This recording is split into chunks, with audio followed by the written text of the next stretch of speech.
وقت گورنر سندھ کامران ٹیسوری کراچی میں میڈیا سے گفتگو کر رہے ہیں، براہ راست دیکھیے۔ ہی تھے، فرق صرف اتنا ہے کہ پہلے پاکستان کے لیے کھیلتے تھے، اب کسی اور کے لیے کھیل رہے ہیں۔ کام انہیں صرف کھیلنے کا ہی آتا ہے۔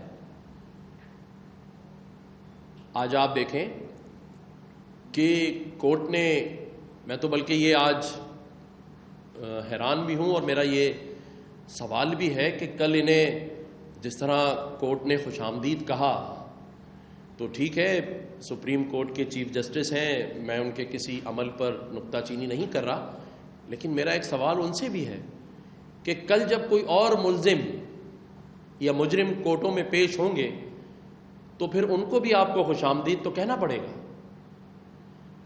اور میرا عدالتوں سے یہ بھی سوال ہوگا کہ کل جب دوسرے وکلا کیس فائل کریں گے تو وہ بھی پھر اسی قسم کا آرڈر مانگیں گے کہ کوئی ملزم اگلے منڈے تک چاہے قتل بھی کر دے اسے گرفتار نہیں کیا جا سکتا، کیونکہ یہ تو اب قانون بن گیا، اور یہ قانون پر اگر عمل نہ ہوا تو پھر عوام یہ کہیں گے کہ ہمیں عدالتوں سے انصاف نہیں مل رہا۔ تو آپ نے ایک نئی روایت ڈالی ہے اور پھر اس پہ قائم بھی رہنا پڑے گا۔ تو یہ روایتیں صرف عمران خان صاحب کے لیے ہی ہے اگر، تو پھر سوال اٹھے گا، ورنہ وضاحت آنی چاہیے عدالتوں سے کہ یہ قانون سب کے لیے ہے۔ آئندہ کوئی بھی سیاستدان، کوئی بھی ملزم مرسڈیز میں ہی بلایا جائے، بختر بند میں نہ بلایا جائے، اور عدالت میں بیٹھے رہے اور اس کو واش روم جانا ہو تو عمران خان صاحب کی طرح ججوں کے واش روم یوز کرے، کیونکہ عمران خان صاحب تو عوامی واش روم میں جانا پسند نہیں کرتے اور ہیں عوامی لیڈر۔ عمران خان صاحب سے جب جج نے پوچھا کہ وہ آپ کو پولیس لائن بھیج رہے ہیں تو انہوں نے کہا نہیں، مجھے بنی گالا بھیج دیں۔ اور پھر جب ان سے بات ہوئی کہ 10 لوگوں کی لسٹ دے دیں جو آپ سے مل سکتے ہوں، تو انہوں نے اپنی بیگم بشرا بی بی اور 2 ملازماؤں کے لیے کہا۔ انہوں نے اپنے کسی سیاسی ورکر کے لیے نہیں کہا ملنے کے لیے، اور آپ سب بھی گواہ ہیں، آج پورے دن سے 11 گھنٹے سے وہ ہائی کورٹ میں بیٹھے ہیں، ایک اسٹیٹمنٹ میں انہوں نے نہیں کہا کہ شاہ محمود قریشی کہاں ہیں۔ انہوں نے اپنی ایک اسٹیٹمنٹ میں یہ نہیں کہا کہ جو میرے کارکنان بند ہیں وہ کہاں ہیں۔ آج بھی وہ خود غرضی میں صرف اپنے لیے بات کرتے رہے، آرمی چیف پر سوال اٹھاتے رہے، کیونکہ اس ایجنڈے پہ کام کرنا ہے۔ اگر کوئی سیاسی جماعت کا سیاسی سربراہ ہوتا تو وہ آج پورا دن یہ سوال ضرور کرتا کہ میری سیاسی جماعت کے اکابرین، میرے باقی لیڈران کہاں ہیں۔ وہ کہتا جج صاحب سے کل کہ آپ میری ضمانت تو لے رہے ہیں، لیکن آپ بلائیے میرے باقی رہنماؤں کو بھی اسی طرح جیسے مجھے بلایا گیا ہے۔ انہوں نے نہیں کہا، کوئی سٹیٹمنٹ ان کا اپنے سیاسی کارکنوں اور سیاسی لیڈروں کے لیے نہیں ہے۔ تو میں یہ بھی کہوں گا شاہ محمود قریشی صاحب سے اور باقی ان کے اکابرین سے کہ آپ بھی ہوش کے ناخن لیں، کہیں ایسا نہ ہو کہ آپ سے بھی کھیل رہے ہوں یہ، کیونکہ کھیلنا تو ان کو آتا ہے۔ لیکن آپ یہ دیکھیں کس کاسٹ پہ کھیلا جا رہا ہے کہ کہاں پاکستان کی معیشت اور کہاں صرف عمران خان کی یہ فلم جو 3 دن سے چل رہی ہے۔ اور اگر یہ صرف اقتدار حاصل کرنے کے لیے ہے تو آپ تو خود کہہ رہے ہیں کہ آرمی چیف میرے خلاف ہیں، آپ خود کہہ رہے ہیں کہ سارے سیاسی جماعتیں میرے خلاف ہیں، آپ کہہ رہے ہیں الیکشن کمیشن میرے خلاف ہے۔ تو بھائی اگر سارے ہی آپ کے خلاف ہیں اس ملک میں، تو آپ پھر کرنے کیا ہیں اس ملک کے اندر؟ کیونکہ ایک آدمی تو ہو سکتا ہے آپ کے خلاف، اگر سبھی خلاف ہیں تو اس کا مطلب آپ کے اندر کوئی بہت بڑی خرابی ہے، کیونکہ جو اس ملک کی سیکورٹی کے ضامن ہیں، جو ہماری افواج پاکستان ہیں، وہ سیکورٹی کے معاملات میں نہیں سمجھتا کہ وہ اونچ نیچ کریں گے۔ آپ سیکورٹی رسک ہیں اس ملک کے اندر، آپ نے یہ ثابت کیا ہے اپنے عمل سے۔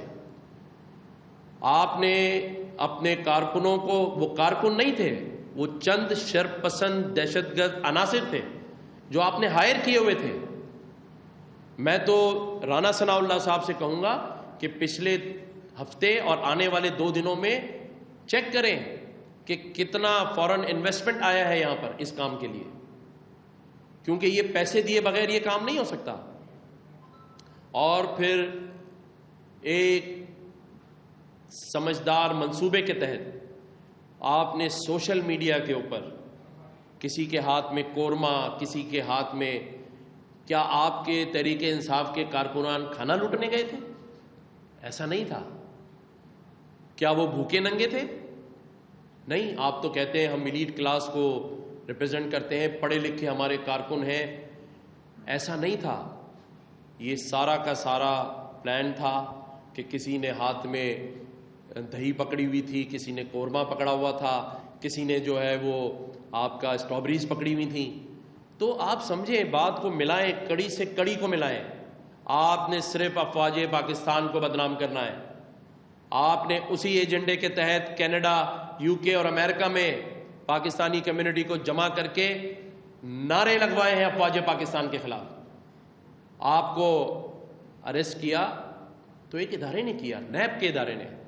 آپ نیب کے خلاف بات کرتے، آپ نیب کے قانون کے خلاف بات کرتے، لیکن آپ نے حکومت پاکستان میں حکومت یا پی ڈی ایم کے خلاف بات نہیں کی۔ آپ نے صرف افواج پاکستان کے خلاف دنیا میں بھی نعرے لگوائے اور پاکستان میں بھی نعرے لگوائے۔ تو یہ ایک ایجنڈا ہے۔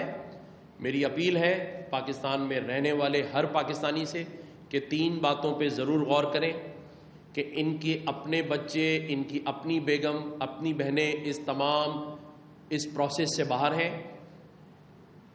انہوں نے کسی اپنے کارکن کے لیے بات نہیں کی، یہ نہ کریں گے۔ ان کا صرف ایک کام ہے، آج بھی انہوں نے کورٹ سے نکلنے سے پہلے آرمی چیف کے خلاف بات کی۔ تو اس سے کیا مقصد نکالا جائے کہ پاکستان کا وہ ادارہ جو پاکستان کی سالمیت کا ذمہ دار ہے، آپ صرف اس کو ٹارگٹ کریں۔ اور ایسا کوئی سیاسی جماعت، اور میں ایز اے شہری بات کر رہا ہوں، میں ایز اے گورنر بات نہیں کر رہا، کم از کم ہم میں سے کوئی پاکستانی اس چیز کو برداشت نہیں کرے گا۔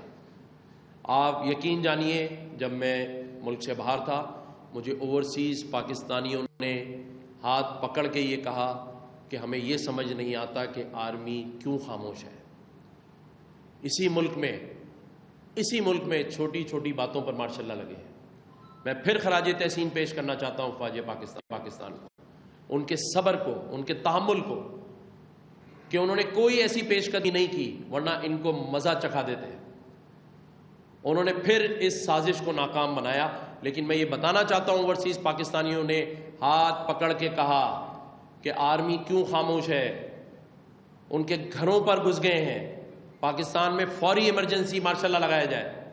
میں نے کہا نہیں، الحمدللہ ایک سیاسی قیادت موجود ہے، ہم ان معاملات سے نمٹیں گے اور انشاءاللہ نمٹیں گے، اور افواج پاکستان اپنا کام کر رہی ہے، وہ صبر و تحمل سے ہی چلے گی، ان کا کوئی ایسا ارادہ نہیں ہے۔ لیکن میں لوگوں کے جذبات کی بات کر رہا ہوں۔ اگر ان کے پاس لوگوں کے جذبات ہیں تو باقی بھی سیاسی جماعتوں کے کارکنان موجود ہیں اس شہر پاکستان میں، اس شہر میں اور پورے پاکستان میں۔ شکر کریں کہ ابھی ان سیاسی جماعتوں نے یہ نہیں کہا کہ ہم آپ کو بتاتے ہیں کہ آپ کس طرح پاکستان میں املاک کو نقصان پہنچا رہے ہیں، کس طرح آپ افواج پاکستان کو نقصان پہنچا رہے ہیں، اور کس طرح آپ لوگوں کی عزت نفس سے کھیل رہے ہیں۔ تو میں یہ سمجھتا ہوں کہ عمران خان صاحب جس ایجنڈے پہ چل رہے ہیں وہ ایکسپوز ہو چکے ہیں۔ اور یہ بھی میں بتا دوں، جہاں تک میری اطلاع ہے، کہ ان کو کل این آر او مل چکا ہے، اور وہ این آر او یہ ہے کہ آپ مرسڈیز میں بیٹھ کے آ جائیں، اور اس کے بعد آپ 1 ہفتے تک قتل بھی کرتے رہیں، آپ کو کوئی ہاتھ نہیں لگائے گا۔ لیکن اس کے بدلے آپ نے نہ اپنے کارکنوں کے لیے کوئی بات کرنی ہے، نہ اپنے لیڈران کے لیے کوئی بات کرنی ہے، کیونکہ پاکستان میں ایسا کبھی نہیں ہوا۔